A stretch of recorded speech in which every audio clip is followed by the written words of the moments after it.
Chester's flooding. We've woken up this morning to a little bit of a situation. It's a minor situation at this point. We are moored just below the Northgate locks. In an 8-mile long basin, basically, like an 8-mile pound. And we're in the basin here below the locks at Telford's warehouse, and it is a pleasant enough mooring.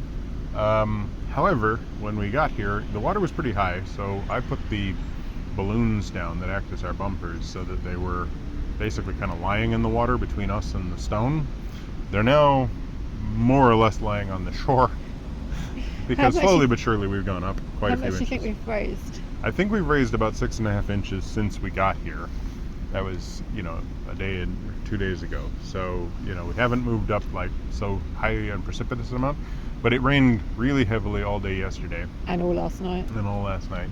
Today, it isn't raining so much here, but there's 8 miles of could be raining all the way along here. So we don't really know what's going on.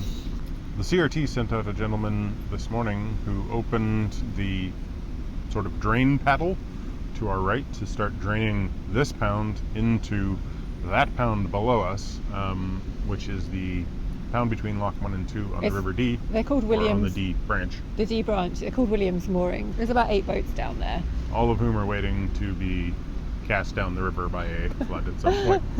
Basically, he said that the water is coming into the pound that we're in, the 8-mile pound, faster than it's going out. The pound is completely overtopping the locks over here, lock number 1 into the Dee Branch.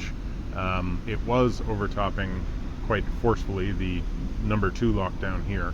So the CRT sent someone out who has raised the paddle to drain this basin into that basin, and then he's raised that lock to drain that basin into the next basin. He's opened the number 3 lock so that the water goes down to the number 4 lock, which isn't a lock, so it drains out into the river, which is actually up several feet from where we last saw it. So yeah, because when we walked down a few days ago, it was about 6 foot from the top of the barrier into the river, and now it's about 2 foot. So the river's risen a fair bit in the last few days. Yeah.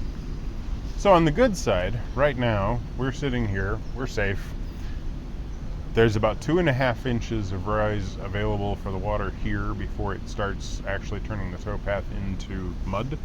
At the point that it starts actually overtopping the stones and turning the towpath into mud, it starts eating away at the ground behind us, this embankment.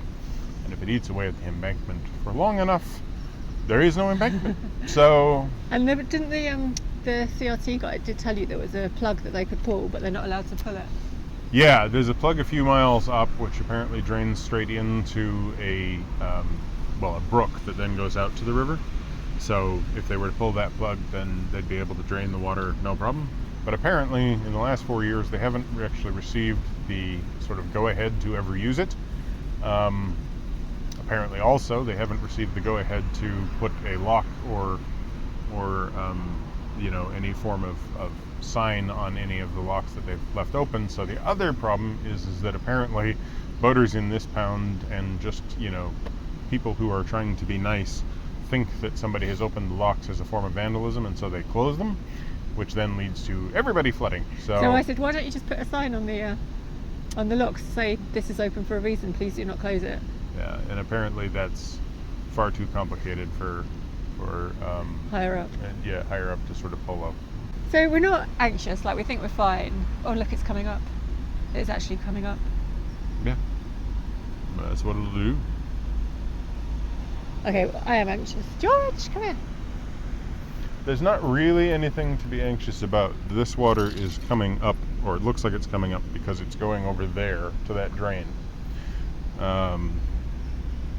It's all draining out from underneath us, right? So we are currently like the plug in the hole in your tub, and the plug is slightly off to one side. So basically, if that thing is opened all the way, this drains rapidly down there. That drains rapidly out that way. So there's still plenty of capacity to drain further. The problem is just that there's nobody sort of actively watching it. I don't know where he's gone. He's left. Oh, he's gone? The lock keeper, the volunteer up at the locks, has been told to come down occasionally and take a look at things. So basically, hands have been wiped. Situation normal. So that's the situation. Hopefully, we don't end up in that pound. We'll let you know. We'll let you know. If we find ourselves in that pound, we are on our way to the Silver Propeller. Yeah. It's one of the locations. All right.